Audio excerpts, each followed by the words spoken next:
ভাষা হারিয়ে ফেলেছি। সেই টেস্ট বিরিয়ানি, ভাষা হারিয়ে ফেলেছি আমি, কি বলবো বুঝতে পারছি না। আজকে হচ্ছে কি হেবলির জন্মদিন, সেই জন্য হেবলি বিরিয়ানি আমাকে ট্রিট দিয়েছে, তো সেটাই খাচ্ছি।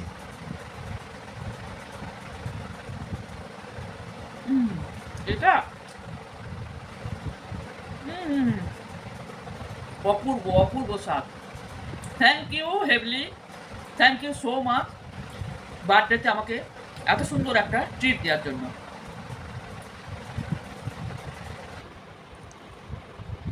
অ্যাকচুয়ালি বিরিয়ানি খেতে খেতে যদি কথা বলি, তাহলে বিরিয়ানিকে অপমান করা হয়, সেই জন্য আগে কমপ্লিট করে নিই। কি ঠিক বললাম না?